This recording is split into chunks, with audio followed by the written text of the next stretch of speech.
and can be upfront and honest and say, actually in this application, I think this product over here that I don't represent would be better for you. That all of a sudden now you become a trusted advisor rather than a salesman. And I often say that we have all the requirements of space, right? Because it has to go underground and send us data from miles and miles away, and it has to work. Like, failure is not an option. We'll put on, a standard mule shoe. Ours is slightly different just for that, but it's, everybody's got one. The top drive and the drawworks really don't care whether the electrons coming at it are from a joystick or a PLC. The panel, what you see here on the left, which is now controlled by one of my students, is showing you actually the control of our brakes. As of now, geothermal is a pretty small market. If you have torch velocity, the casing will be up against the side on part of the well. There won't be any cement there. The cement will have crescent around it. So managed pressure drilling, it's been defined as a process to precisely control the pressure profile in the wellbore. The key is being transparent with our clients in this case. So tell them what happened. If we had a failure, tell them exactly what happened. Whether it's our fault, whether it's whatever the issue was, we need to be transparent. I think it's very important for everyone in the industry to know what's out there and kind of what's happening downhole as well. I've probably worked on over 40 different performance limiters in my career. If I miss any of those, and the computer is raising weight on bit, and I miss any of those, I have a train wreck. The computer's going in the ocean. Here's your new colors, here's your new thing. We don't do that at all. Here's the tattoo you need to get. Yeah, here's the tattoo. Sorry about the last one. We used to fake that all the time.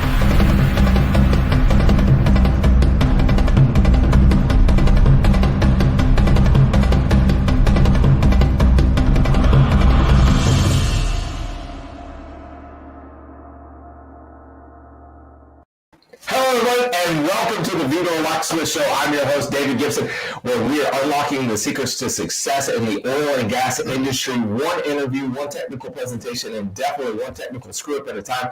And we are back live here in the studio in Wimberley, Texas, and I fully anticipate something going wrong. So because we're doing this live, we've got a completely new setup going. Please let me know if you guys can actually hear me. If the audio is working, I'm going to be checking. I've got my laptop here on my lap, making sure that we can see the comments and stuff because it's a little bit different. I don't know how many of you guys actually had seen all of the stuff that we did pre-COVID, where we were doing a bunch of in-studio interviews and stuff. You've probably seen some of the older clips. So this kind of dates back to that, and I have to kind of refresh my mind to be able to make sure that ask everybody. Oh, they're saying hot mic. Is it too loud? If the mics are too loud, we just press the down button on sound garbled. All right. Oh, man. We press the down button on that one. Just twice. Let's give it 3. Let's see. You guys let me know, once again, one technical script at a time. We'll get through this. If you guys will just keep. Okay, so we're saying Wimberley, I'm jealous. Yeah, thank you. Audio is not good. Okay. All right. Well, let's make a couple of quick adjustments. You guys got to keep giving me some feedback here on the audio so that I know what we need to be able to do if it's too loud. Let's turn that down. Turn that down.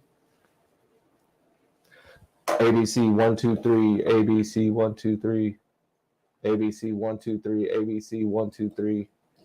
That should do it better right there. All right, guys, let us know. We'll try to get all this figured out. We tried to get all this figured out last night. Things weren't working exactly the way we wanted to. It took us about an hour just to be able to get getting better. Too much gain, pegging out, a little fuzzy sound. Audio is thick. Marlon Wells. It's a great way to be able to put it. All right, they're saying better, way better, way better. Okay, all right. So, guys, let us know where you're watching from. We'll give you guys a shout-out as we go through. Really appreciate everybody tuning in to be able to watch. Okay, yeah, everybody's saying better. All right, good. All right, turned it down just a hair. All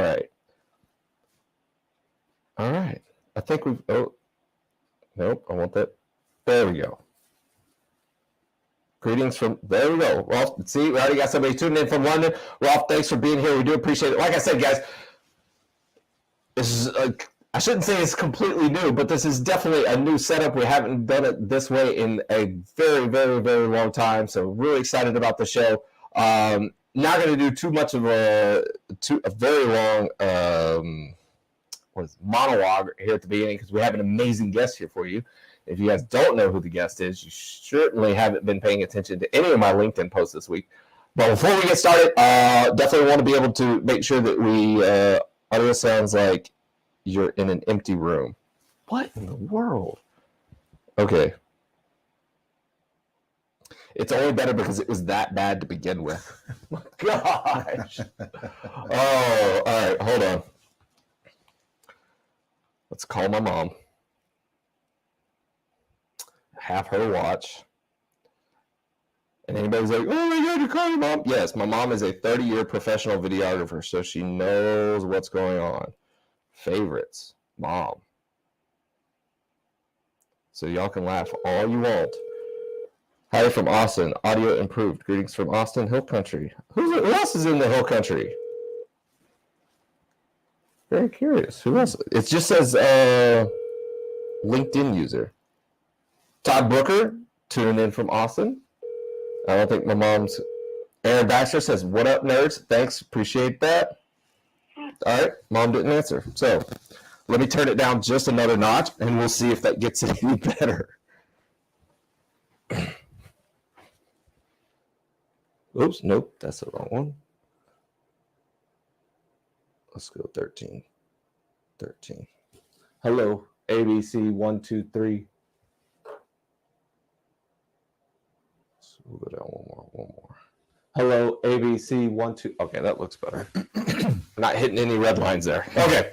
Hopefully everybody can hear us because I don't want to have to go back and see that this amazing episode did not work right. People are hungry to finally have you back. Matt Hill, thank you very much. I appreciate that. Sounds like reverb.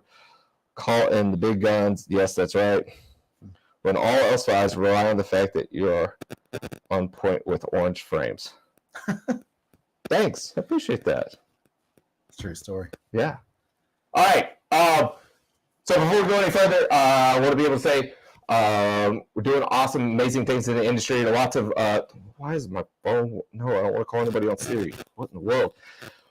All right, let's see if I can get through this one more time. We're doing some awesome, interesting things in the industry, and one of those companies doing amazing things with data is a company called Corva. And so before we do that, if you guys want to win a drill bit, is it going to show? Come on. All right, I'm going to wait till the computer actually does what it's supposed to do. There it is. Hashtag Corva. Write hashtag Corva into the comment section right now, and you can win yourself a drill bit. Not this one. This is just a messed up one. I gave away the last complete one just yesterday to Ian Hutchinson, who was actually here in town. So if you would like to win a drill bit, 3D printed drill bit, type in hashtag Corva in the comment section. While you're doing that, watch an awesome video about Corva and things that they are doing in this industry with data right now. Hold on, scroll down. Scroll. This is this week's Corva Insight. One of the challenges today facing the industry is having the company man and the driller in the field zero out their drilling parameters correctly. Because the first step of drilling optimization is starting out with the right parameters where you're not inducing any self-drilling dysfunctions such as the sawtoothing or stick slip. It really hurts your buckling too. So if you're drilling with too high of a weight on bit, you're putting too much fatigue on the drill string, or if you're not drilling with enough weight on bit, you're leaving RLP on the table. The same thing goes for differential pressure. If you're drilling with a too high a diff, you're gonna burn up the motor and have to trip. If you're drilling with too less of a differential pressure, you're also leaving RLP on the table. Another problem with not zeroing parameters correctly is you're gonna be creating any kind of drilling dysfunctions using the auto driller, which is gonna hurt your overall gross ROP. So it's extremely important to start off with the right drilling parameters to increase your gross ROP and to reduce any sort of stress or buffing.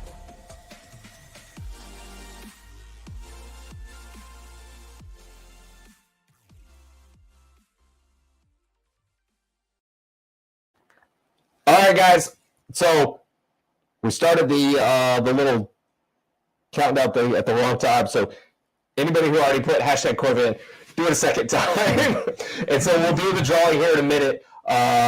So like I said, keep typing in hashtag Corva. We'll keep that going. And in the meantime, we'll go ahead and finally introduce our guest. Let me take that off the screen. And I have to put this up there because he wanted me to show this.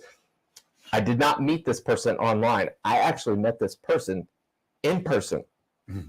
So here's a picture. You can see, oh, wait, yeah, I'm still in frame. So right there it is. That's Ryan Broglie. Then Rick and Randy McDonald and Larry Norton. What was the other guy's name? Clark Waters. Clark Waters. That's right. So there it is. All right. Let me take, come on. Hold on, guys. How about I just do this one? It's still showing up on the screen. I don't know if they could see this or if it's just me. Come on. Technical problems. Technical problems. Can we put the guest on the show? Really? I'm sorry. Lagging. Yeah, just a little bit. It's the biggest insult that a 12-year-old can give to another one. Dude, you're lagging. It's insane. Yeah. For real. Oh, okay. So this one just crashed. What can you see over there, Tracy? I still see the picture on top of you. Okay, can you try to click that and take it off? Yes. Okay, now we're back just on you. All right. Device is not connected. I'm on the screen? Yes. It's not even showing up here. All right. All right. Reload. Welcome to the show, Ryan Broglie. All the technical. Glad to be here. All right. There. It's working. I can see it. We can see you. Everything's going. Okay. Thanks for being here, man. Thanks for having me, man. Appreciate it. This is episode number 100. I didn't even put that that worked out. Yeah. Yeah. I mean, I never thought you'd come on the show, and looky here. I never thought I'd be here either. Yeah, but I hope nobody goes actually counts. When a grown man starts crying, it's hard to resist. It's hard to resist. I do have a quick question. Are you serving lunch? I'm starving. Yes, really? Yes. I will serve you lunch. All right, good. We got lunch. What are you allergic to? Not eggs. Found that out this morning. Breakfast runs failed me. I failed this morning. Whatever you're allergic to, that's what we're having. Oh, okay, good. Payback's hell. I got it. All right, guys. Remember, keep typing in hashtag Corva. We'll do the drawing here in a little bit because we're keep track of that. Hire my little girl. She's a producer / director. Awesome. And I want to throw this up there real quick before we get too much further so I don't forget this. Keith Stelter says, a living legend and overall great guy. We got one for you too, Keith. We got something for you too, Keith. How about that? That's your living legend right there. That's your living legend. That's right. So if you'd like to get one of these, I will auction this one off. Because this was, I mean, it still smells like Keith. Oh, he was wearing that? No. Oh, God, that's good. That's relatively creepy, but okay. Yeah. Right on. Maybe we can keep the wear this one on our Workout Wednesdays. It's too small. Have you seen the size of his gun? It's a sweat rag. Yeah, we can make this a sweat rag for Keith, and then we'll auction it off. But it'll all go to like Orphan Helping Hands or something like that. We'll do something special for it. So there you go. Thanks, Keith, for tuning in. Keith's been on the show before many times. We used to do a minute with Keith and everything. All right. Graham says, you guys are really comfy. I like that. Well, thank you. I'm not much of a flip-flop guy, but maybe I should have. Yeah, well, I mean, we both have button-ups on, though. Button-ups and shorts. I mean, button-ups and shorts. That's the summer wear in Central Texas. Exactly. Right? I mean, this should be standard for OTC as well. I think it should. Every time somebody shows up in a three-piece suit at OTC and they're just like profusely sweating, I'm like, you do realize it's May in Houston, like. No, they don't, because they're not from here. Yeah, like generally, you're not impressing anybody by sweating. No, you're not in the office. Take it off. All right. I want lunch too. Hashtag Corva. All right, we've got this. Disappointed had it not been mentioned. I would have been disappointed had it not been mentioned. Okay. All right, guys. Thank y'all so much. All right, if y'all have any questions for the expert that is here today, please feel free to fire him off. What? Expert on how to become an oil tycoon. So, first question: how did you become an oil tycoon? My first answer: I'll tell you when it happens. It's a very, very long, tedious work in progress. Yeah. So, I mean, obviously now you do have your own operating company. Operating company. Yeah, that's the best way. Okay, so you've got your own operating company. How did you get to that point? Like, what was really the driving factor that it was like, you know what, this is the next best step? Well, that's a great question. You were supposed to give me a list of questions before this, and No, I can't find it anywhere. Yeah.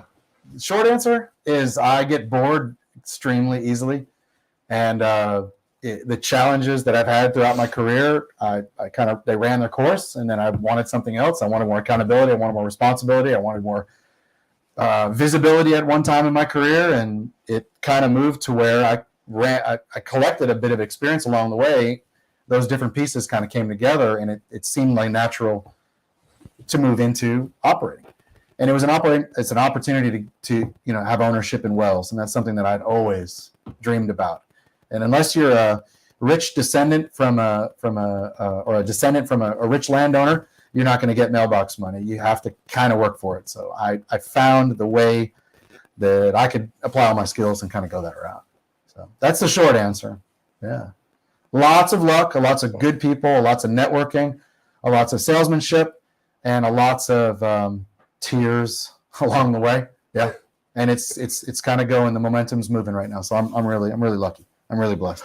As far as all the things that you've done in the past, what, and now being that operator, what's like one thing that stands out to you that, like, in your career, the things that you were doing in the past that you're like, I'm so glad I did that because it's helping me so much now? The one thing? Yeah. Working for a service company.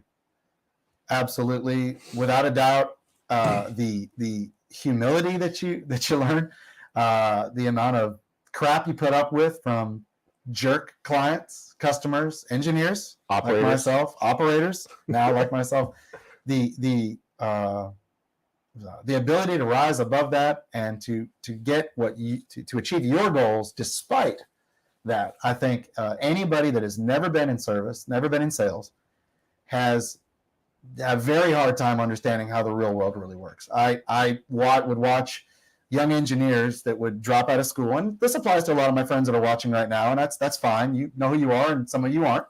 But dropping out of school, and then the best grades, the people who had the best extracurricular activities, the ones that rose to the top, they went straight to the operators, and they dropped out. They dropped into these six-figure jobs and didn't look back. For the rest of us, we went more blue collar, white collar. It was like a white and blue collar route, and that's going into the logging trucks, Slumberjay. I started in running the field, dropping off drill bits. And when you start way at the bottom, and when you really have to, I felt that I had to earn my keep much more than a lot of my contemporaries did, and that was okay because the money was good, it was exciting, but I don't think I'd be the same person today without having that background. So, of the many shout outs I'll probably do during this interview, since you gave me a mic, is that if you're in a service company, if you're from the service side, don't feel as though you're in a lesser position in this industry. I mean, this whole industry is a few operators with 1,000 service companies to do all the work. And that drive and spirit and that ability to eat a lot of crap from jerk clients, and to still maintain a great product service is you should be extremely proud, extremely, no matter what you do in the industry. And that, to answer your question, learning that humility and learning that, is there something else that I want to do, or how can I take this? I always look back, and I'm very proud that I started off. I think I spent 12 years in the bit side. That's my background. Yeah, sales, service, engineering. So does that change now for you how you interact with the service companies that you're hiring? I think it does, but I guess it's obviously you can ask my trusted vendors now how how they feel they're treated, and that's the true test. But I think about it all the time when I'm getting ready to speak to someone, when I'm just furious about something, or someone did some dipshit move and they should not have. It's my hand. I'm a little more caring. I'm a little more patient than the 90% of the people that just responded immediately, knee jerk, hurling accusations, making it personal. You're run off and no second chances. And I think some of those clients that I had before set an example as well to me when I was in that position to have a little bit more of an understanding. And when you go from one side of the desk to the other, you really do have a bit of a superpower. You do kind of understand how the whole industry works. And hopefully by treating vendors fairly as a person, paying them quickly, that's a tenet with my partner and I, that's one of our primary goals with the new company. We were so tired of working for people that slow pay. 60, 90 days is bullshit. It's not right. So that is a personal pride for us, and also it means a lot to the vendor, and it's reciprocal because you get better service. So we understand the full circle. I'm glad you said it because I know that that's become a big issue in the industry, and I've talked to some other service companies. Obviously they have vendors as well, right. And they've taken the standpoint that it's a business advantage. Right, it's almost like a differentiator in your products and service, being able to pay your vendors on time. And right now, with all the supply chain issues, so are you seeing that from your side, where it's a competitive advantage for you to be able to do that with your vendors? Absolutely. And when in supply chain, often we kind of go straight to thinking about materials. We can't get base cement for our cement providers. We can't get tubulars. It's a huge deal, right? And it's plaguing all of us. And I'm not even a big player requiring hundreds of thousands of pipe for a program. Oh, you're a big player. Come on. It's 6,000 feet here and 20,000 feet there once a month here and there. It's not much. That's a supply chain problem. But one thing a lot of people don't talk about, and you might be alluding to, is service quality, right? South Texas, for instance, now, when the Eagle Ford dried up, and other areas, Haynesville and Permian, didn't as much, all those hands went that way. So the service companies that I used to rely on down here, they're either not here or their hands are gone, or if they're slowly moving back, the quality of those hands is really not high. So I think, to your question, you treat people well, and hopefully you can motivate them. Maybe they'll stick their better pusher on that workover rig. Maybe they'll have that better tong operator on that casing crew. So supply chain, I would throw personnel in the supply chain issue too, and it's not like you're not getting a material. It's like you're not getting the quality individuals that's a supply chain issue on the personnel side. So yes, I think treating people well helps to motivate them. I hope it does. I don't know what else to do. And it's the way I'd want to be treated. And it's the way I, for the large part, was not treated. I mean, you imagine. I mean, you've done some pretty grunt work beginning in your career. Yes. And I started sweeping floors and delivering drill bits. And I mean, when you're a drill bit delivery guy and you're like the relief drill bit delivery guy, I mean, you're lower than a worm. Somebody told me that a ginsel, the term ginsel, have you ever heard of that? I've never heard of that. That's a worm's helper, and that's what they call me. Like, hey, Ginsel, do this. Hey, Ginsel. And I thought that was kind of a neat sounding word until I realized what it meant. And I'm like, I don't like this at all. But it does. It does give you an appreciation. Yeah, I think I was saying something on LinkedIn earlier. Is like worm is like the worst insult in the industry, and now it's Ginsel. And then somebody else texted me and corrected me, like, no, it's calling somebody a thumb because they're not a hand. Oh, they're not even a hand? They're not even a hand. Yeah, that's rough.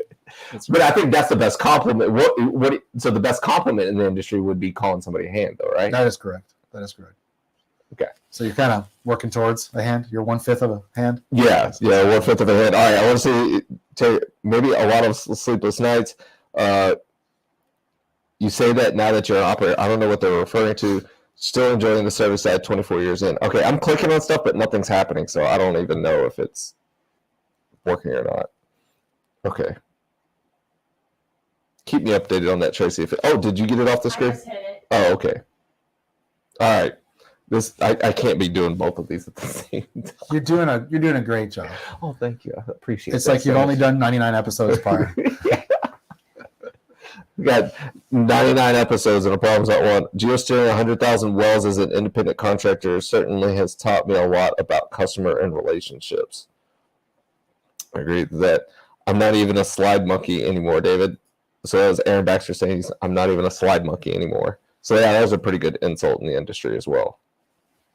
All right, so tell me a little bit about oh, did I just drop off?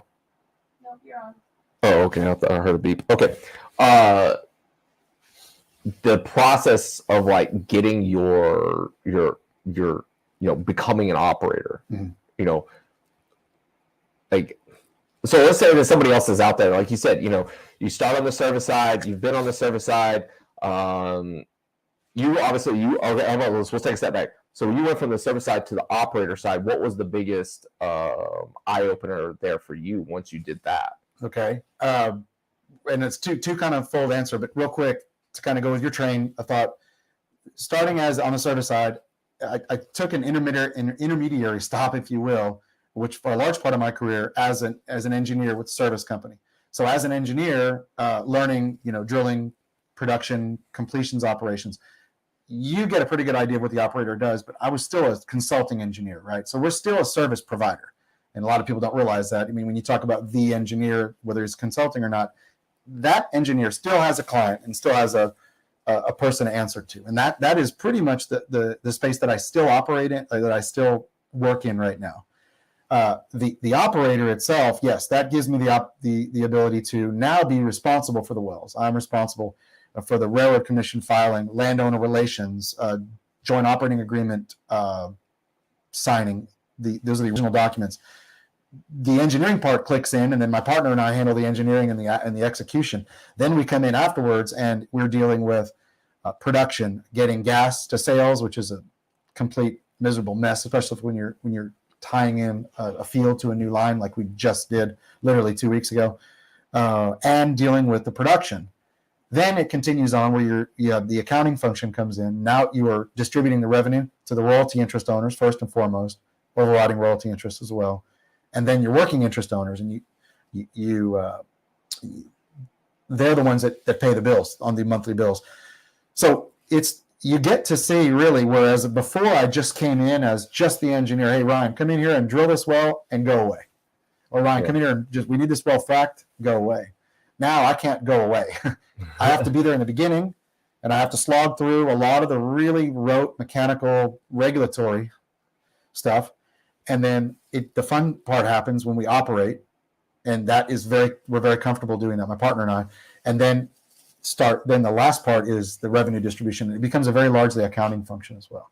So really the service company side helped introduce me to what I should expect when drilling a well. But the operating side is really more of a regulatory on the front and a regulatory and accounting function on the back. So I had the opportunity with 4 other men in the past to own, to be a partner in an operating company. And let me also mention too, an operating company that the Railroad Commission looks at all as an operating company. Exxon or XTO is an operating company. MB Energy is an operating company. The commission looks at them exactly the same.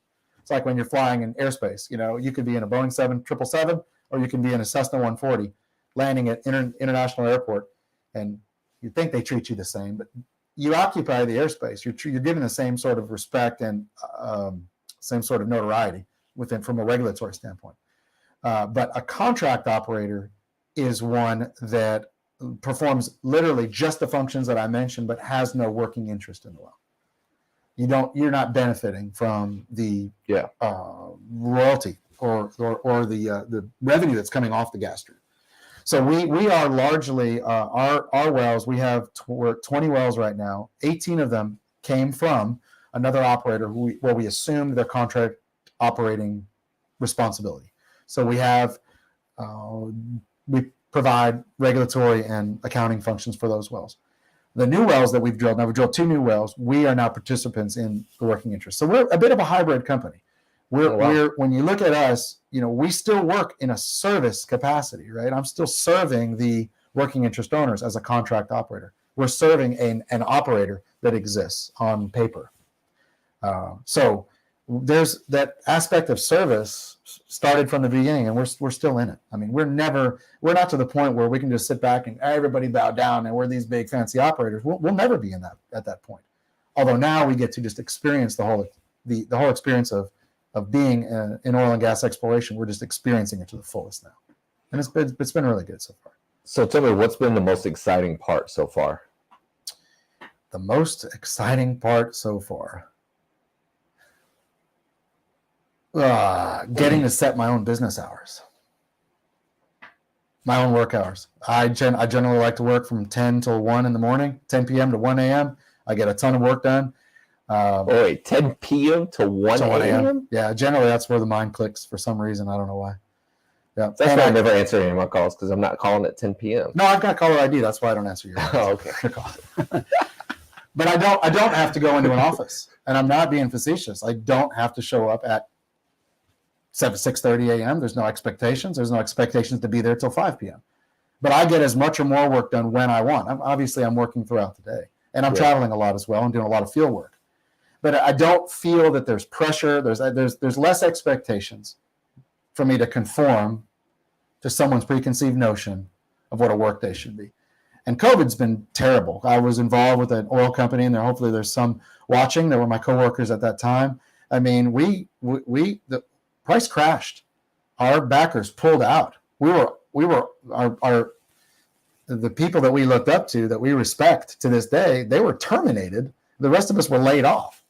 I mean, that's never happened to me in my life, right? And I should be bitter about that, but that was the beginning of what turned out to be a really big change for us.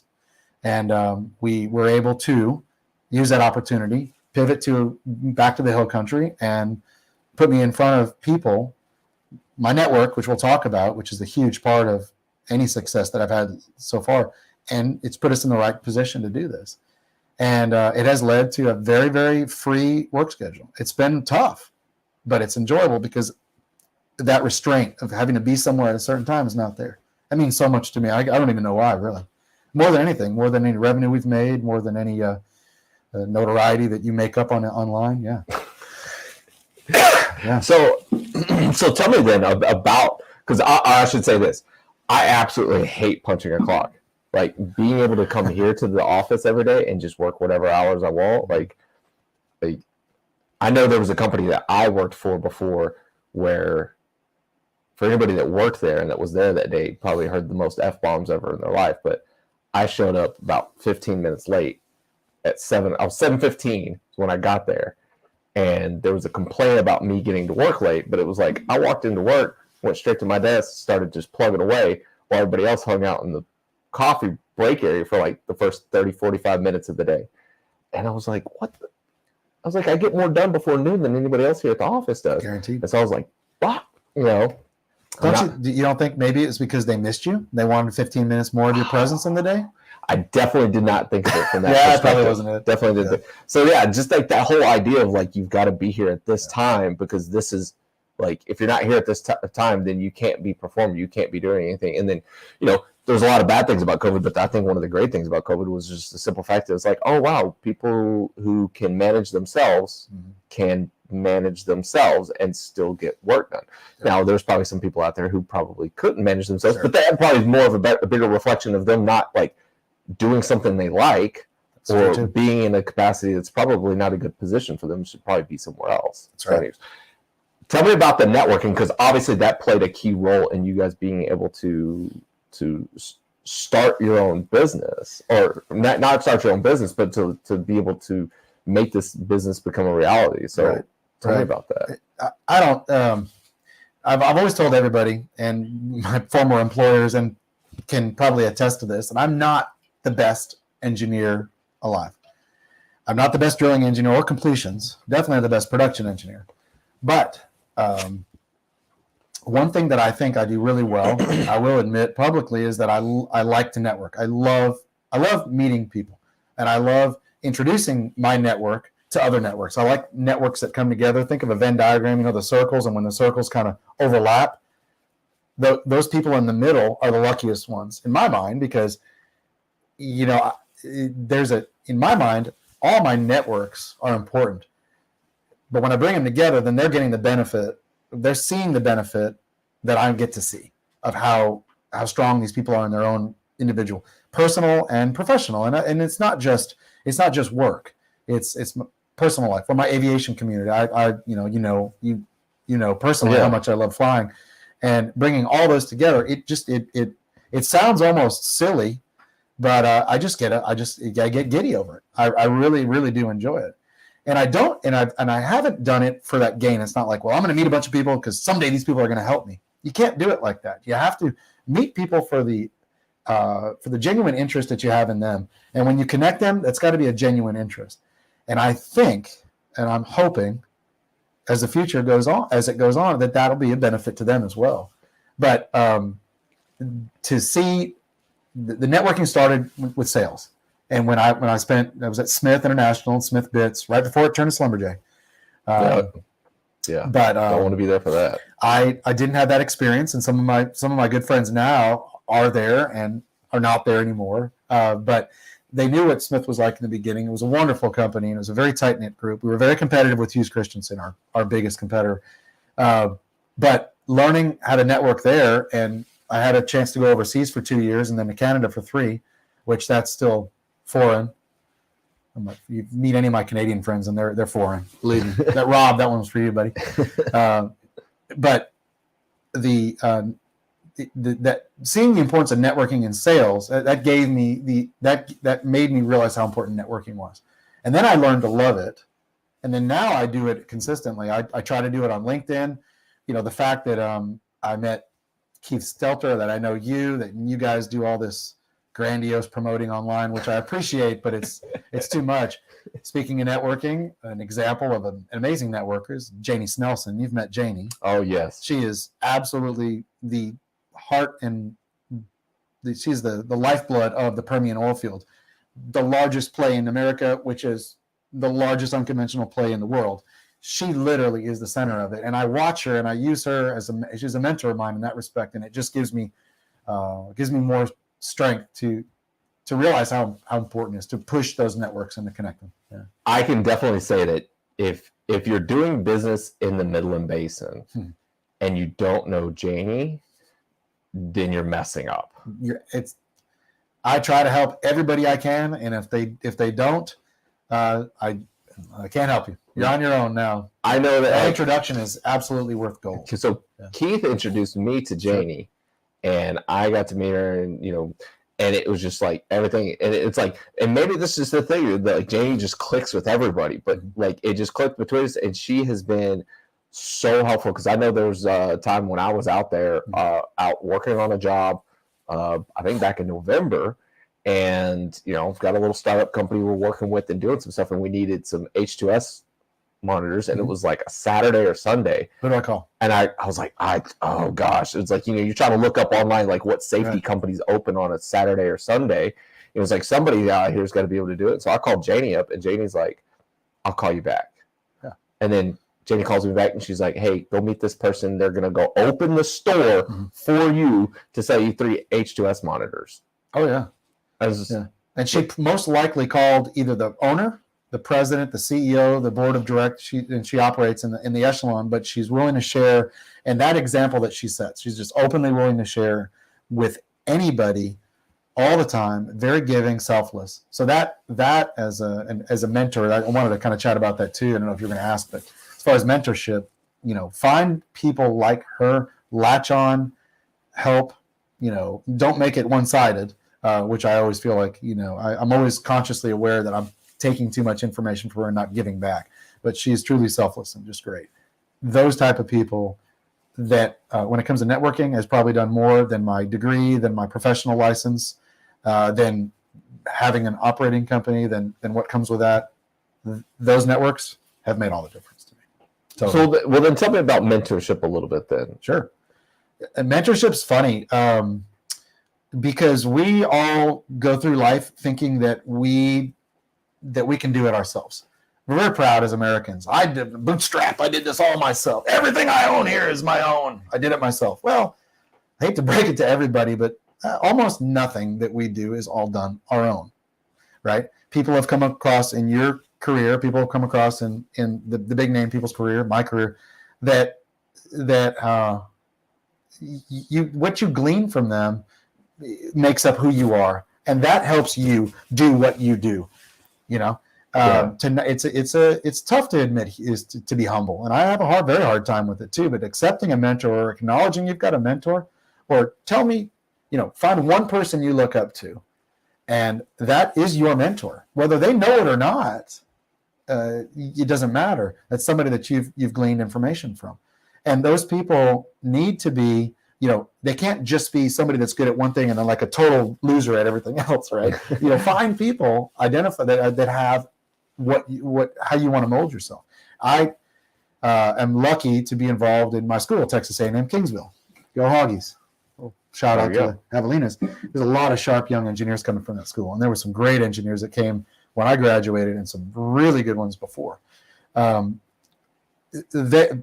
can see it with those students. They are hungry for any advice.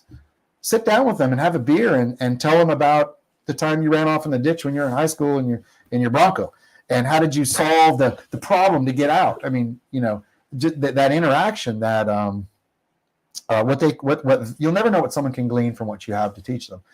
And I have secretly had secret mentors throughout my career. I'll tell you, one of them is sitting in your office right here. I have tremendous respect for Rick Allen. He is, for the minute I showed up as a bit hand, excuse me, he was teaching me reserve analysis. Ryan, don't do it this way. These are the rules of thumb that'll get you so far in life. I mean, he took me under his wing and he didn't even know it.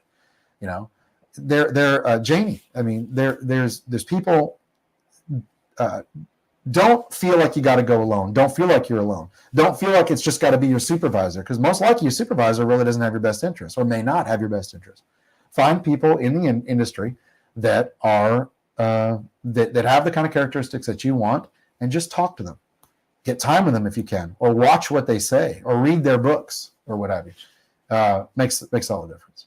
Yeah, we've got to plug Rick, because Rick has been absolutely phenomenal. I wish Rick was in here with us now, man. It'd be awesome to have him on. Well, he wanted getting you on the show was difficult. Getting him on the show, the money wasn't right, and we fixed that. He pays really well, yeah. Yes, I pay the guests to be able to come on here and say nice things about me. That's right. But yeah, Rick has been absolutely amazing. I don't know how many. I wish I could actually absorb like a tenth of the things that he's taught me. It's amazing. But just being in this office with him has helped me be able to better understand the industry as a whole. Because I mean, he's been through 4 or 5 exits. Yep. Done very, very well, and is a wealth of knowledge. And you watch. This is unwritten, but you'll see how he shares that information with you, and hopefully, that is how you will share information to the next generation. Because there's people all over the place that are wanting to know what you're doing. And I know there's some things that you've got going on you shared earlier that are about to blow up huge for you. And people are going to be coming in for that information from you. And I hopefully you'll have gleaned how he transmits that information to you, and how you can transmit it to the next gen. Well, I was talking to Ian Hutchinson the other day. He's the guy who started Merlin ERD, Extended Reach Joint. And he said something to me the other day that absolutely stuck with me, was that companies don't have a memory, right? And so to help the next generation, it's like you've got to document this stuff. You've got to be able to teach the next generation, because you just can't expect it all to be like, to hire somebody new. It's not going to all be transferred over. So that task is on the shoulders of the people that have come before us, Absolutely. So tell me a little bit about, like, obviously you're doing a lot there with the school. What advice would you have to new engineers, or to probably graduating soon engineers, just the younger group that's going to be coming into the industry here in the near future? Well, number one, when I'm talking to the students in Kingsville, is get in early with your internships, which doesn't start when you're summer of your junior year, right? It starts the summer of your freshman year. And an internship doesn't necessarily have to be in Conoco's office, in any EOG's office, in whoever else's office. It can be Schlumberger or a Halliburton. It can be at your parents' accounting firm. It could be in a small contract. Gibson Reports. Gibson Reports. getting experience early and putting that on your resume, because when a graduating senior comes out of school, their resume barely fits a page, and you have to stretch it to fit a page, because a student who has been diligent working doesn't really have a huge resume. You haven't done a lot. So to fill that resume up, and a lot of part of it is filling the resume up meaningfully, are those internships. If your aspirations are to go to an operator, a real operator, not a contract operator, a big dog or independent, having the internships makes all the difference. I'm not saying you can't do it without it. You can be a star student, but it would have probably made a difference for me. I, sold drill bits, or I swept floors the last summer and the summers before summer camp. I did the normal college stuff, summer camp counselor and things like that. None of that helped me in the industry. Try to focus on industry stuff. Try to get your internships. That's probably one of the best things, one of the major things that I could say. Yeah.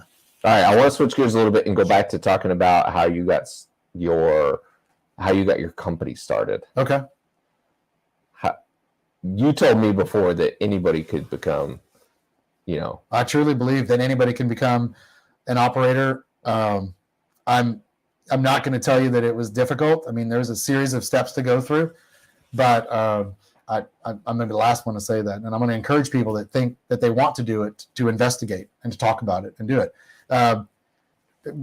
Contract operating is where you would start. If I had the type of funds to go out and invest in a well, hire a geologist, get a landman together, if I had that type of funds, then it would almost be a different story. We do it a slightly different way, right? We're a contract operator primarily. Yeah. There is a geologist who's a promoter, and he puts the deals together. He develops the play. He's got the XY where he wants to drill. Usually he's familiar with the area. And then he puts together a prospectus that goes out to investors. He's aligned with a certain big named investors and a series of smaller investors. So by the time that project's ready to go, they call me up and say, hey, we're ready to drill here. Make it happen. So by that point, a lot of the work's done. The geology and the fundraising is done. So we come in and a lot of groundwork. They've even leased the acreage too, right, with their landmen. So we come in, we apply for the permits, we get it surveyed, hire the rig, we get the money from them, we request funds from them, either in piecemeal or all up front.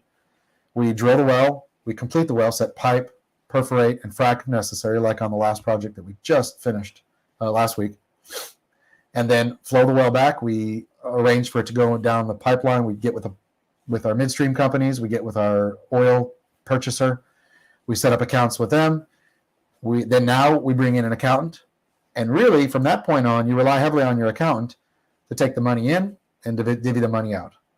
We give a list of the working interest owners and then the royalty interest owners, and the accountant takes care of that going forward. There's a little bit of reporting function on the end, but a lot of that can be outsourced, and we've outsourced our regulatory, our accounting, and our regulatory on the back end.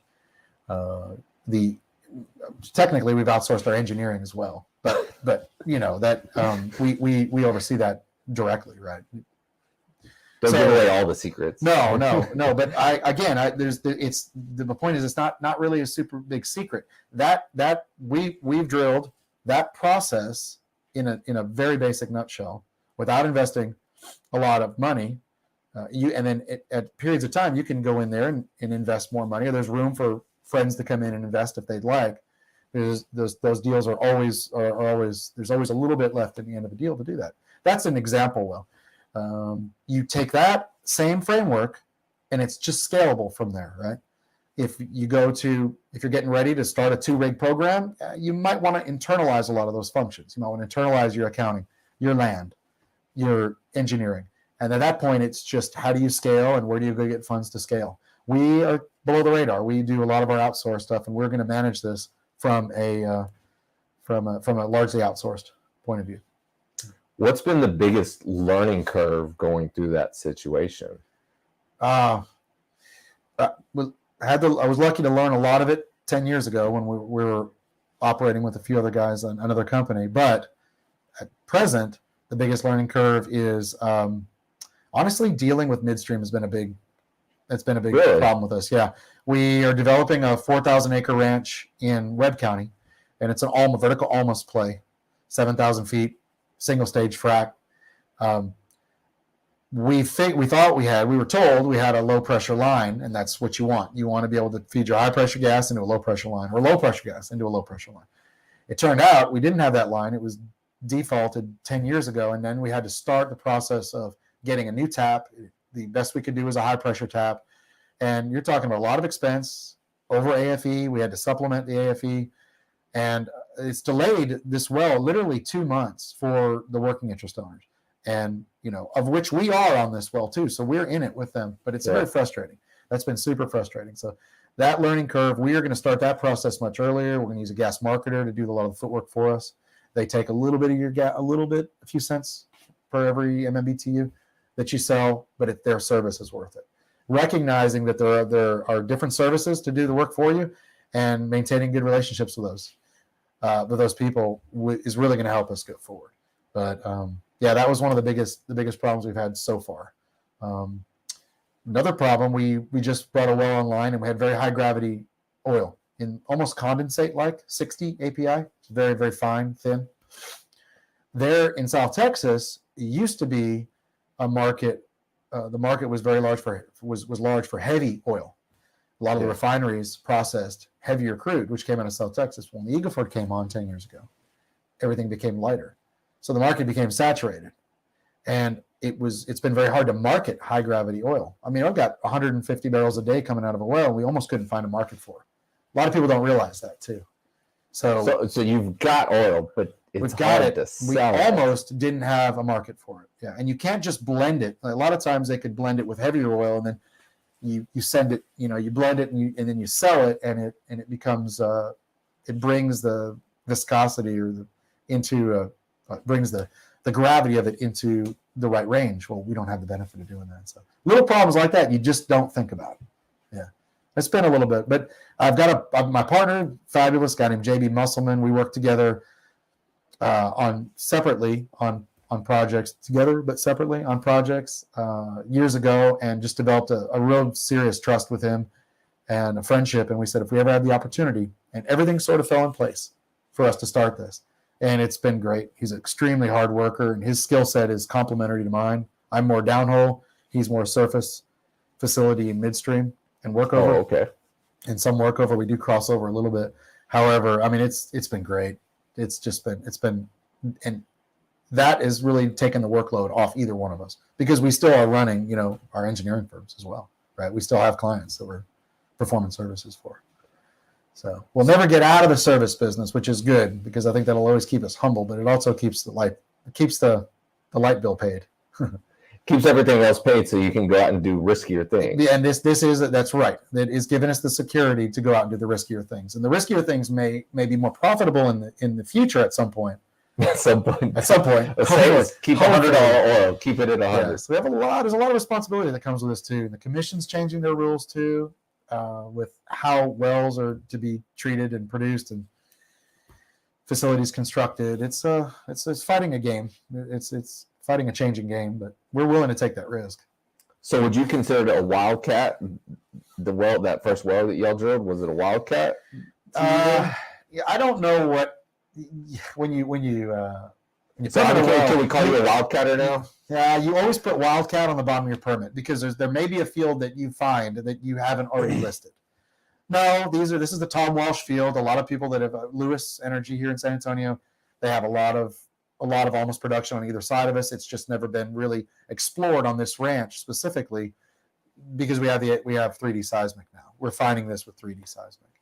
Oh. So that's not a wildcat well. The other well in Lavaca County is near the city of Hallettsville, where my geologist has been studying that field for almost 4 decades now. So he might know what he's doing. I mean, the fields are named after his family members, and he's personally named some of these fields. So, oh wow, yeah, that's not a new discovery, but we're finding that parts of the Yoakum Channel, his system finds parts of this Yoakum Channel, the thick part of the channel sand, and that's what we've hit on too. So, in a field which was named, I think, for one of the family members. So, how did it feel that first time that you guys got either the logs back or the first flowback test, or the initial potential was done, like when you're like, oh, this thing's gonna hit getting the logs and seeing for those of you that interpret logs, I mean 200 gross feet of sand. Gross means you'll have sand and shale in there, but like the sand package itself is 200 feet. If you have a 30-foot gross interval, you're doing good. We had 200. And then when you look at how much is actually producible, where you have density and neutron porosity crossover, and resistivity that's through the roof, huge resistivities for the Wilcox in that area of 135 feet. I mean, we usually have 10 or 12 or 2 or 4. We have 135. So when we saw that, we really had to wonder if the logs were calibrated right. It's one of those, you look at it and go. And then the geologist said, "But this is going to be 2 million a day and 200 barrels a day." And when we brought it on, we're at a restricted rate of 1.7 and 150 barrels a day. It's like, he was right. This is a great well. Yeah, it's So did y'all perf that whole zone, or just? We didn't. We only perforated half of it. We found a natural break, a 6 or 8 foot shale break, and we considered that the lower lobe. So we still have the upper to go get. Yeah, but we're trying to be relatively responsible and understand this field. We've never seen the sand package this thick. So I could go into details probably, but that's okay. You can go into details. This is the kind of thing that I couldn't experience when I was just a drilling guy or when I was just doing completions. Now that this really means something to us, it's a whole new set of enjoyment. So where were you when you guys got those initial logs? Were you there at the logging truck watching it? I was probably sleeping. Yeah, the logs came in at 4 a.m. and the geologist was out there. I had a consultant out there. There were 2 or 3 investors. They just sometimes I found I'm better luck when I'm not at the rig. A lot of you guys can attest to that. And there's certain supervisors I have that are just I'm not superstitious, but knock on wood, I like being away from it. Yeah. We come in when they start logging, they're looking at their watch and like, Broglie, don't you have dinner to go eat? Or I'll give you a quick shout out too. To my first logging job was I was a young engineer and designed this turnkey well. A lot of the engineering that goes into a turnkey well is not really a whole bunch, but it still was under my responsibility. The well was drilled by Jay McGovern, and you guys have seen Jay McGovern on. Oh yeah, Jay, yeah, awesome. He's just a fabulous guy all the way around.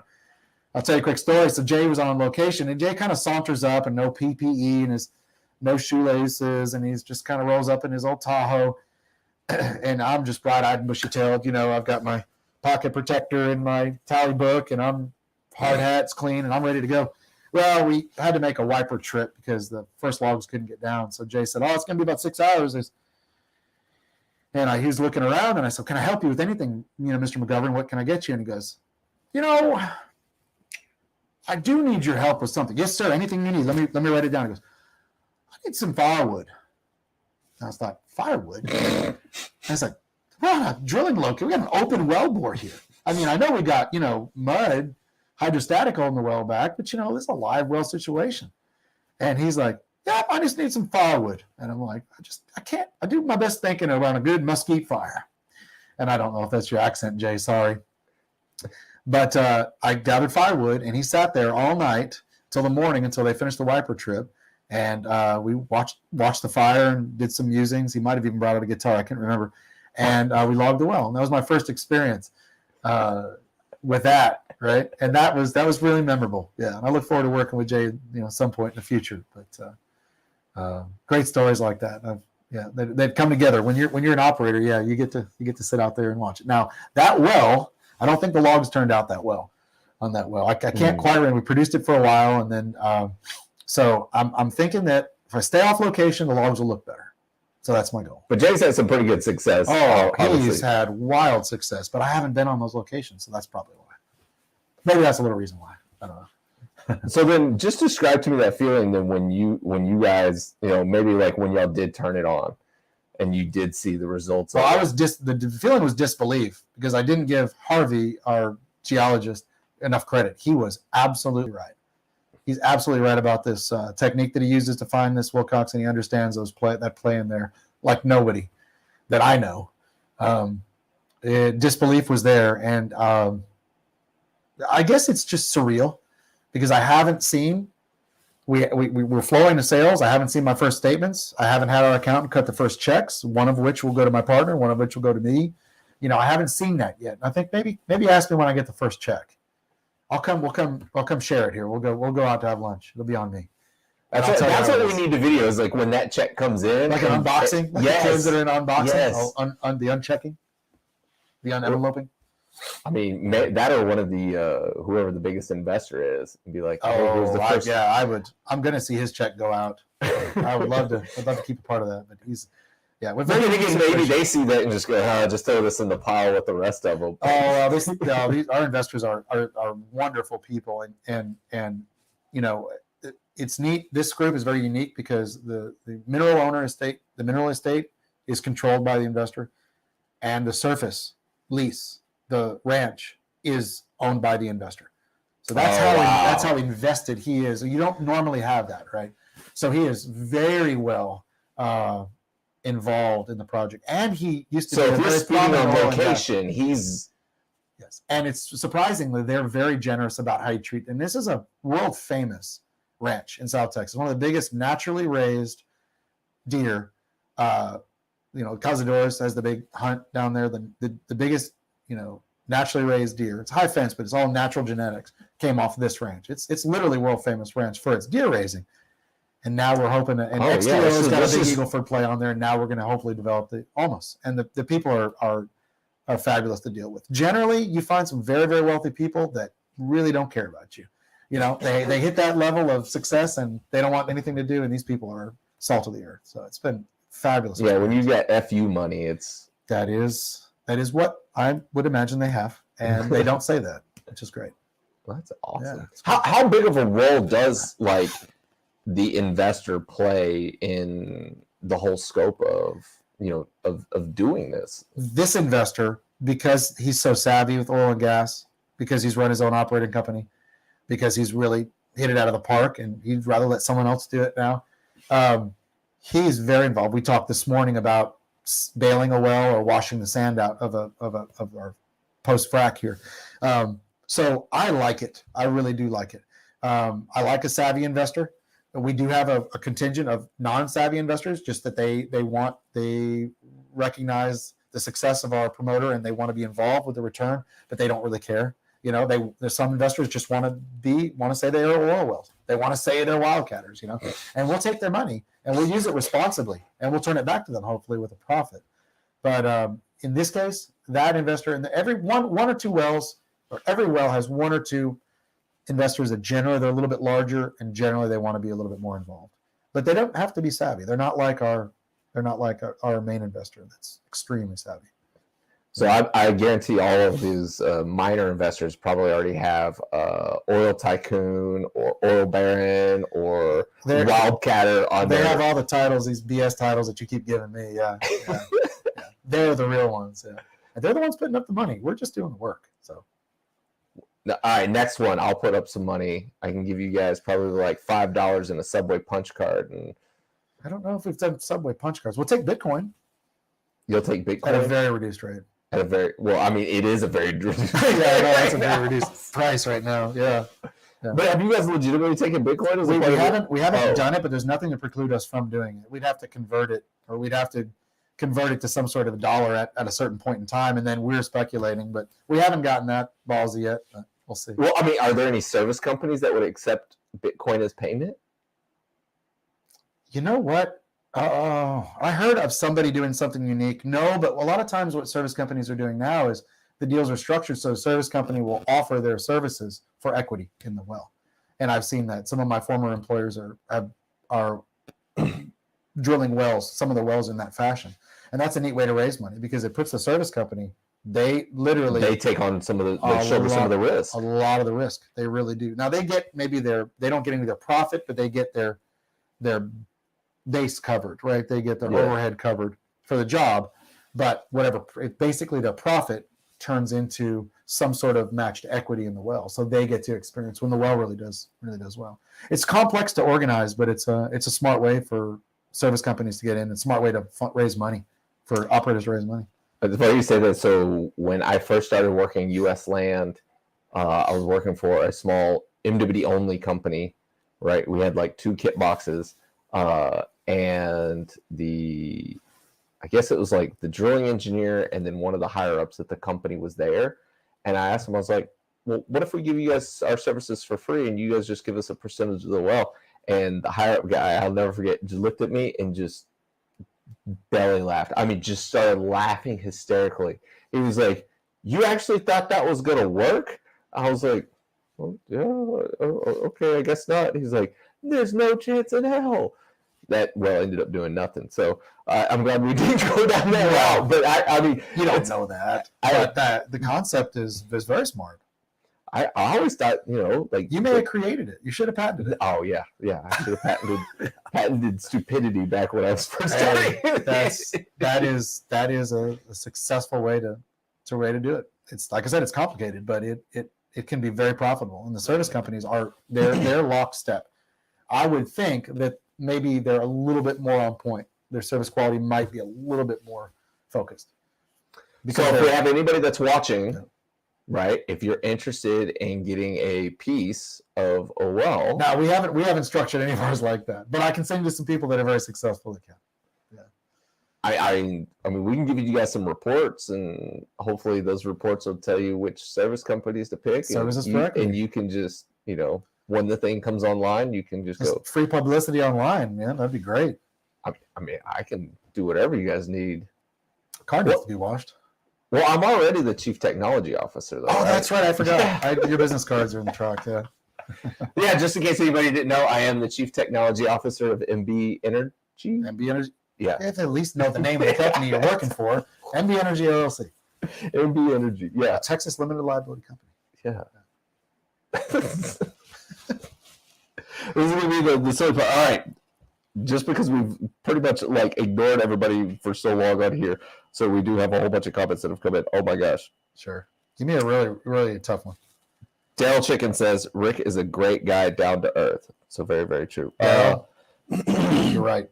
All right. Janice Nelson's here in the comment section, and she's said a million things. Okay, so Stacy Jones says, Janie is the best mentor ever. Janie says, I love you, Ryan and David. Oh, thank you. Which one more? That's a great question. Okay, love we'll more? see. Take a poll. All right, take a poll. Who does the audience think is loved more by Janie Snelson? There we go. All right. You don't want to go up against me on that one. See, all of those right there. That's I'm not going to mess with you. It's not. They didn't just give those out. No, you had to earn those. Those were from one of those claw machines at the carnival. Jay says, I love the structure of your new company, Ryan. Jay says, service companies have participated in wells like that for forever, especially the independent service companies. True story. Yeah. All right. We didn't really get any questions. At least I'm not seeing if somebody's asked some questions, let me know. Stacey, did you see any questions in there? Has anybody asked any? I saw one a while back. I don't know. JP Warren said, most exciting part being on Vidor Locksmith Show. Maybe that was what I asked you. Is that what you were leading towards? Is that what you wanted me to say? I mean, that's not what I meant to say. Here's the question from Mitchell Gibson with a P. Yeah. What has been the most effective way to find capital for a venture of owning and running your own oil company? Oh, so that's a wicked good question. Digging in the backyard, metal detectors? We're like I mentioned, we're aligned with our geologist who has also been a promoter. Promoter meaning he's the person that is putting the deal together, packaging it, and selling it, right? So those would be like the people at NAPE. Yes, sort of. That's true. That's true. And our promoter, our geologist, is connected with some of these. He's connected with an investor network. So he's networking over the years, and his success breeds success. And most people like to invest in somebody who's already been successful. That is true. And he also incentivizes too. For instance, he could come to you and say, David, you may know 3 or 4 people that really want to get into this well at hundreds of thousands of dollar levels or whatever. And he'll come in and say, okay, for every point that you sell, you get a commission. It's commission based. He'll sell the deal as far as he can, and then if he can't, he'll turn it over to a not a clearinghouse per se, but somebody who is connected to smaller investors. And that person will deal with all the smaller investors, package them up, and say, okay, I got the rest of it sold, and he gets a commission off the top of it. So he'll incentivize the selling of a deal. A lot of times these deals are promoted, which means a traditional deal is third for a quarter, where the investor group pays for all the well, but then there's a quarter carved out, and that goes back to the promoter. And a lot of that money is used to pay commissions for some of those to find the investors. So it's kind of a cyclical deal too. Very industry savvy investors don't like that deal because they don't want to be promoted. Why should I be promoted? But a lot of non-industry people who are thankful to be involved in oil and gas don't mind paying a little bit of a surcharge, right? It's a 25 something. It's not necessarily 25%, but it works out between 25 and 30%. Yeah, markup. So is that the best way to be able to? So I know I got through your train of thought off. No, that's but good. Like in the past, private equity was really that was the fastest and best way to raise a ton of money. But as we saw in this last crash, and as we personally experienced, private equity will turn their back in a minute on you, and they'll drop you. And the cost of that capital is a lot. They have 3 seats on a board, a 5-person board. They have control over all your decisions. Like there's other routes. You can go to family money. You can go to institutions that manage wealthy family money, and that's a way to do it. But that's also networking and trying to get putting your name out and having a package and sending it to somebody and saying, hey, do you know anybody who would want to invest in this? Grassroots it. Send it out to somebody else. Jay McGovern is an excellent example. You see him raising money for tons of wells, new drills and reentries. And he's always selling his prospects on LinkedIn, right?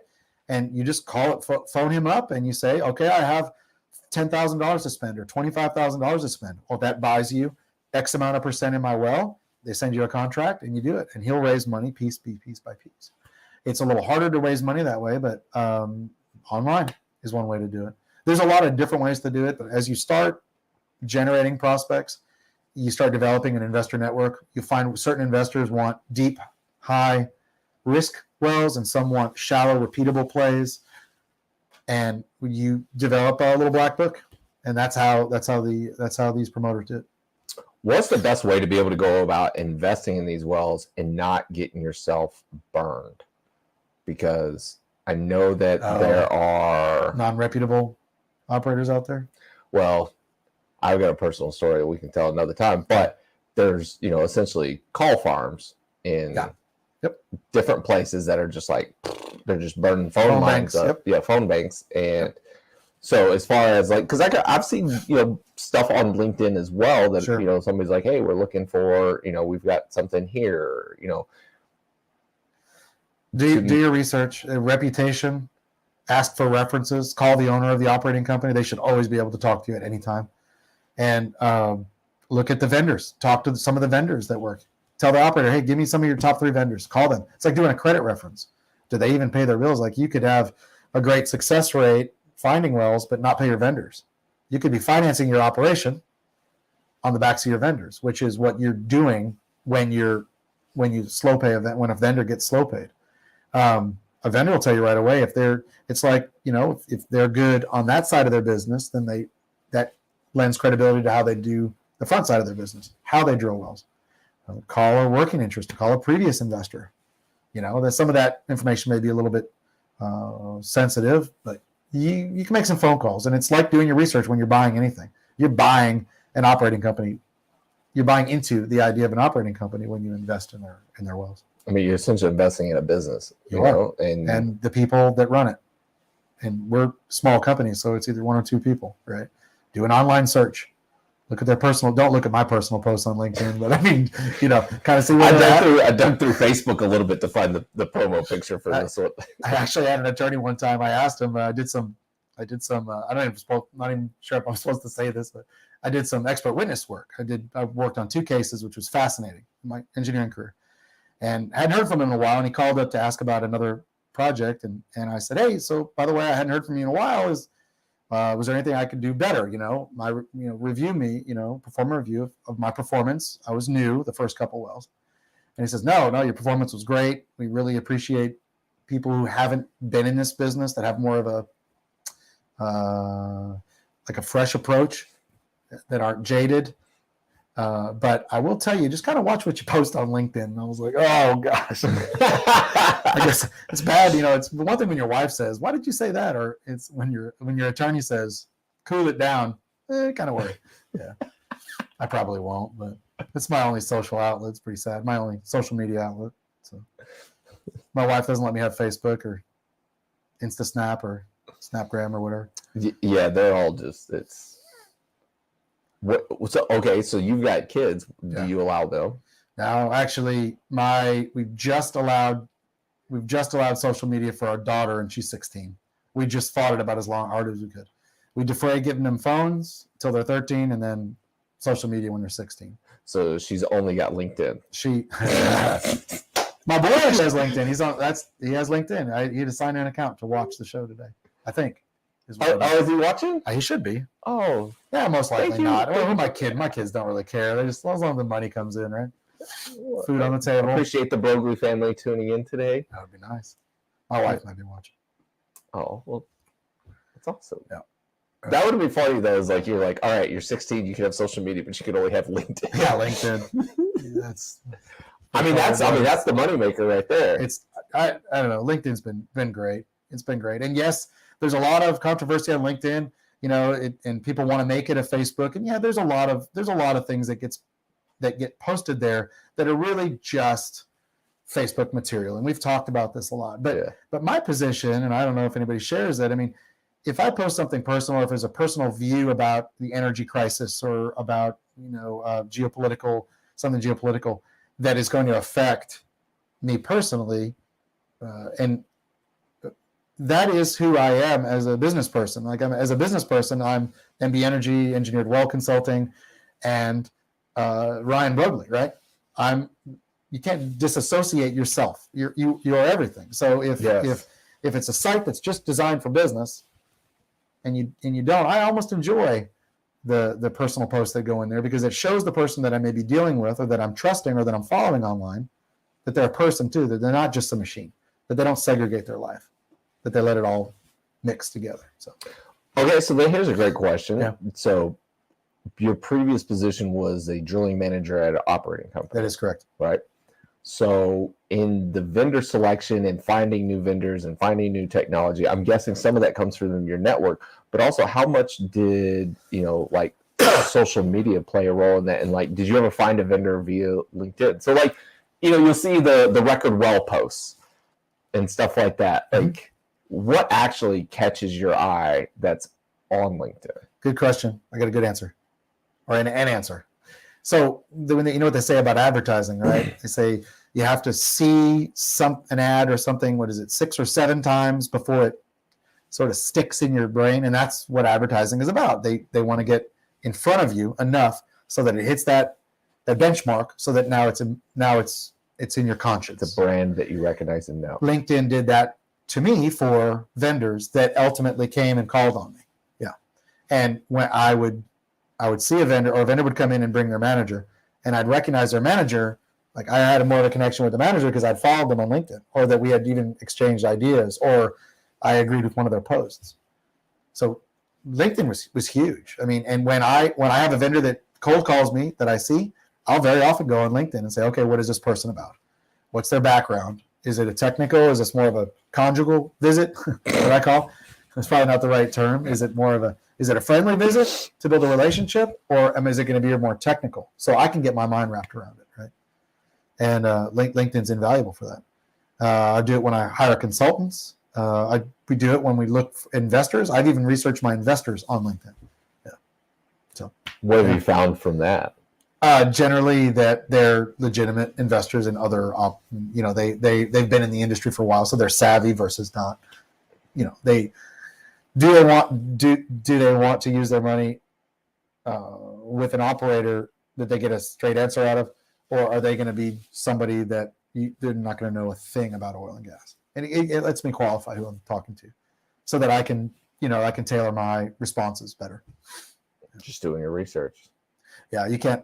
It's tough being technical with a non-technical. It's if you know it ahead of time, then it makes it it's a lot more helpful to them to be spoken to in terms that they can understand. And when you have a technical person, you kind of want to impress them, so you kind of bring out the dictionary, right? Yeah. For that. All right. So now we've been going for an hour and 20 minutes. Oh my gosh, that's long. Kudos for all y'all that stayed on this long. Yeah, I have no idea how many people actually tuned in because I never saw the LinkedIn numbers, but I'm guessing there was a pretty good number of people. Oh, we didn't do the drawing. Got to do the drawing, man. All right. So anybody that's still watching, I was about to just close out the show. No, they get a real drill, but not a janky one like Yeah, that. we're not going to give you a bad one. Maybe I can give away. Well, no, I'll give away the hat. Maybe one of these days I'm going to give away some of the. I thought you gave away the sidetrack bit already. No, that's the gold one there. I need to mail that one off. Okay. If you guys, anybody that's out there that's still watching, if you guys would, you can hashtag Corva into the comment section now. As soon as we get like one or two more, maybe we'll do the drawing there. What have you thought about being on the show? For anybody else that I've asked to be on the show, is it that bad? No, it's not. No, it's actually you make it very comfortable. I figured it would be all right. I just didn't figure anybody really cared to hear what somebody else had to say. So are you now going to be making the road show and go on all the other shows? It just depends on how much Keith pays. We'll have to see. I'll see Keith on Tuesday. Book Tuesday. Well, for dinner. I'm showing up late in the day. Oh, I am 100%. He will be bringing some sort of video recorder. Device. Yeah, he's. No, this has been great, but his setup is the quickest in the industry. But I love it. I've been around you from the very beginning. I've watched you start from absolutely just grassroots, nothing, and unabashedly having your mom, who is an incredibly accomplished videographer and filmmaker, and just not being ashamed. It's like, yeah, I called my mommy. That's so cool, man. Yeah. But you've really rocked it, and I've watched it. And I like I told you, I couldn't believe it's been 100 episodes already.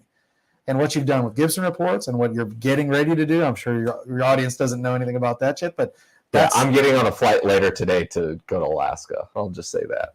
Yeah, there's some LinkedIn posts that are coming up very soon. I'll share this. I was there, and David called me one day and he says, Ryan, I'm thinking about doing this. With COVID locking down, but everybody still wants to meet and share ideas and get people together and presentations. I've got this idea and I'm going to do this online. And he pulled it off. And afterwards he come to me and he said, man, and David was between jobs and he's been kind of looking for his next role. And he goes, man, I made more revenue in that one event than I made the entire year prior. And I thought, I'm watching somebody live the American dream. Capitalize and be successful. I'm just lucky to have been there, man. And I'm lucky to be here going forward. I can't wait to see what you do. Man, I appreciate that. Absolutely. That's very nice of you. Absolutely. I watched something the other day that asked, like Warren Buffett, like, why do you still go to work? He's up there in age, right? Yeah. And he's like, this is what it work. Yeah. Obviously he doesn't need to, right? Like that guy could be off doing he couldn't burn through the rest of his money by the time, right? And so, but what he said was he was like, I get to paint my own picture, right? He's like, I get to do what I want to do, and this is what I enjoy. And I think I've finally kind of found that for me is that, I have hobbies outside of work, right? And motorcycling, doing jiu-jitsu, but the thing that I really enjoy doing is being able to come in. And I know I told Tracy this earlier this week. I was like, I hate 3-day weekends. I do. It's like, it's just, I'm like, I want to get back to it. I want to get back to doing the stuff that I'm enjoying doing. I'm creating something that never existed. And that's, part of the big enjoyment for me. So, all right, everybody's been watching them. So, and even Jamie says it, Rebecca is awesome right there. So, all right, let's pull up the screen here. I might be able to, you click it, never mind. There we go. All right, hit the draw button because we've got 16 entries. I think we would have had more than that. There it goes. We'll see who is the lucky winner of the drill bit today. Pretty cool. Yeah. Mitchell Gibson. Right on. He was the one guy that asked a question today. Well, there you go. Mitchell, thank you so much. Send me a DM with your address and stuff, and we'll get a drill bit sent off to you here pretty shortly. I've got a whole stack of those that I need to make. Drill bits. Started my career in drill bits. Yeah, I mean, I'll tell you what, those things are pure gold right there. Like, how many keychain drill bits have you handed out in your career? Jeez. How many times have I got accosted from roughnecks wanting keychain drill bits? That's probably a larger number. Hundreds of them. Stickers, hardhead stickers. That used to be a big deal. Yep. I'll have to see if I find one in my stash. I don't need one. I've got a whole bag of it. I've had drill bit people come on and they sit me up. Nice. Yeah. I got that package in the FedEx and I was like, why is this thing so heavy? And I open it up and it's just, it's chock full. So if you need drill bit keychains, I've got a whole stack of them in there. The person that sent them to me doesn't even work at that company anymore, so he's probably like, doesn't want me sending those out. All right, guys. Thank you guys all so much for watching and being here. We really do appreciate it. Ryan, thank you so much for coming on the show, man. It's been my pleasure. It's Thanks so much. absolutely amazing. You want to go do lunch now? I'm starving. And get some barbecue. Now, Cade was still here. I know. Then we can do the four of us again. Yeah. And plus Tracy. Well, we can do the four of us. Yeah. Just get a better looking version of Cade. Yeah. Sorry, Cade. I mean, he's out doing. He's working. No, he's not working. He's working, but he's driving the countryside for 6 weeks. Nice. So I think last time he texted me, he was in Idaho or something like that. So. Good. All right, guys. Thank you guys all so much for being here and watching. We really do appreciate it. Next week on the show, we've got Mark Freeman. He's the new Chief Operations Officer for Pro Directional. The week after that, we've got Isaac Fonseca and Austin Gruber from Neighbors who are going to be here in studio, so I'll have to find another chair, or Austin's just going to get to sit in my lap. We'll be talking about downhole high-frequency data, so stuff that's happening downhole, so something near and dear to my heart since I used to work at Lodestar and did some of that before. The week after that, you do not want to miss. We are going to have Graham Mensah-Wilmot here in studio, as well as he's going to be teaching us something. I don't know if he's come up with his lesson yet, but we're going to have the essentially a digital glow board. Some of you guys might have seen that in the past, but he's going to be here. He's going to be doing that the week after that. I don't know if I've got anything set, but we've got people like Mike Shellman are going to be coming on the show. Miles Wilson, who is the CEO at Turbo Drill Scout. He's going to get on the show. Maybe we can convince Rick to be able to come in. When Cade gets back in town, we'll get Cade on the show. I'm going to be following up with Fred Dupriest, get Fred to come back on the show and do another one. And anybody else that you guys think out there who would be a great guest to have on the show, either a technical presentation, right? If there's any technical topics that you guys would want us to cover, please let me know. But that's our upcoming guest. Thank you guys all so much for being here. And we get this big thanks to Corva for sponsoring the show and teaching us stuff about data. So as I always say, thank you guys. Appreciate it so much. Leave some love in the comment section. Like, share, comment, do all those things. It means a lot. As always, know your industry.